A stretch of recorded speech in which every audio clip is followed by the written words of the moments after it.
Ask ChatGPT to write a legal brief. It will. Ask it to draft a marketing plan. It will. Ask it to debug a 1,000-line Python file. It will. Now walk into your kitchen, point at the clogged sink, and ask it to fix the drain. It cannot. Not now. Not in 5 years. Not in 20. And the reason isn't a bug or a missing feature. And it's not the fault of a particular model or company either. It's a prediction from 1988 that has aged with uncanny accuracy. And that tells us exactly which jobs AI will never touch. Here on the reason why. To understand how strange this moment is, you have to see how far AI has actually come. A good large language model can now pass a bar exam. It can outperform most junior analysts on spreadsheet modeling. It can read a CT scan and flag tumors at rates competitive with a board-certified radiologist. It can write functional code from a plain English description, negotiate a business email, argue both sides of a contract dispute. The white-collar trimmer you have been reading about is real. These are not tasks from the future.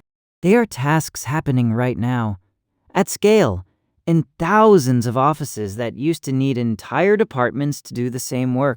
This is the landscape nobody expected. Now consider the other side of that economy.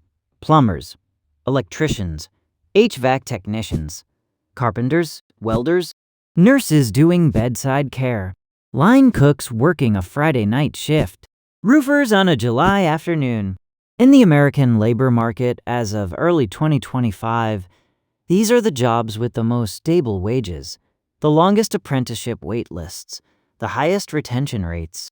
Not in spite of AI, because of it. Every forecast from 20 years ago promised the opposite. Robots would do the dirty, dangerous, repetitive work. AI would free humans for creative and cognitive labor. The exact inversion is happening. The cognitive labor is getting eaten first.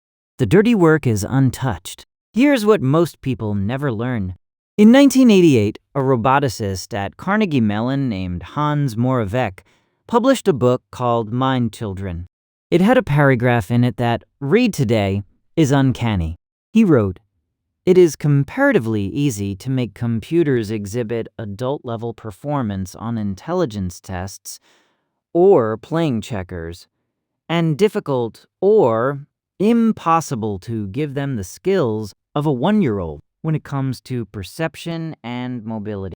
He called this Moravec's paradox.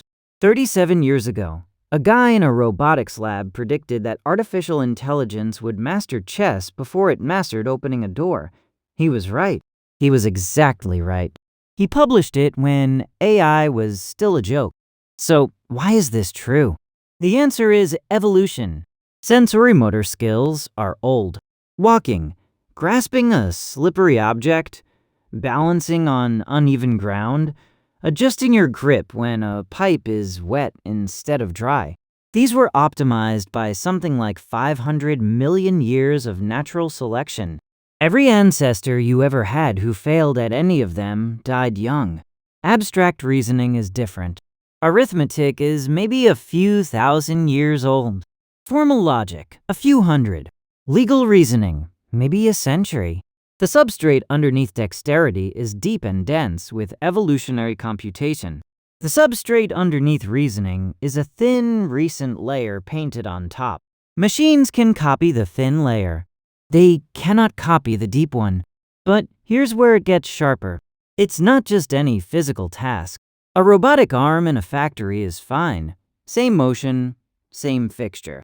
Same parts sliding into the same place 10,000 times a day. That's physical, but it's structured. The plumber in your basement is different. There's water leaking onto concrete. The pipe junction is 50 years old, corroded in a way the manufacturer never specified. The crawl space is 20 inches high. The lighting is a flashlight in one hand. The fix depends on what the plumber feels in the other hand, through a wrench on a pipe that might crack. That's sensorimotor dark matter. No training dataset captures it. No simulation rehearses it. This is not just philosophy. The labor market has confirmed it. Median plumber wages in the United States rose 17% in 5 years, outpacing almost every white-collar category. Electrical apprenticeship programs have wait lists of 6 months or longer. Trade school enrollment is up for the first time in a generation. Unions in the skilled trades are adding members for the first time in decades. Meanwhile, tech layoffs hit records in 2023 and 2024. And entry-level software job postings dropped more than 30%. A 1988 prediction about perception and mobility versus abstract reasoning has turned into a paycheck difference you can measure with a spreadsheet. The market has been speaking clearly about this for 4 years. So, what does this tell us about the next decade? The AI revolution is happening, but it's running backwards from every science fiction script we ever wrote. Robots were supposed to do the mindless physical work and free humans for meaningful cognitive labor. Instead, AI does cognitive tasks better than physical ones. The Roomba is as close as we got to a robot maid, and Roombas have been around for 20 years. A plumber could still do everything a Roomba does and fix a clogged drain and talk to the customer about her new kitchen and notice the leak she didn't know about upstairs. The future is not what anyone promised.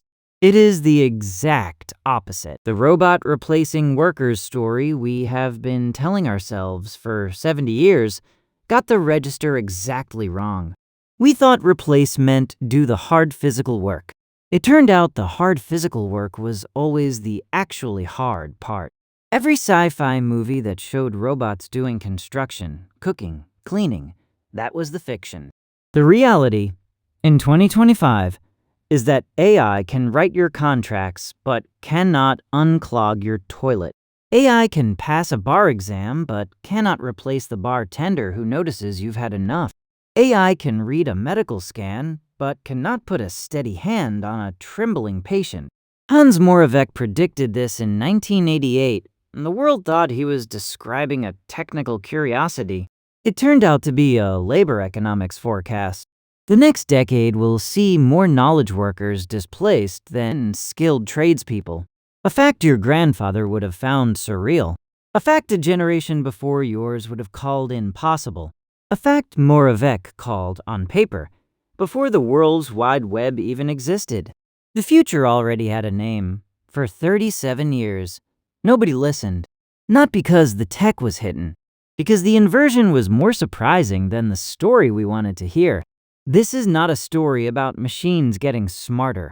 It's a story about labor turning out to be exactly what evolution always said it was. The deepest thing humans know how to do, hidden in plain sight in the hands of the people we pay the least to notice. If this kind of thing caught you, there's a whole channel of stories like it. The reasons behind everyday things you've never questioned. Subscribe so the next one finds you.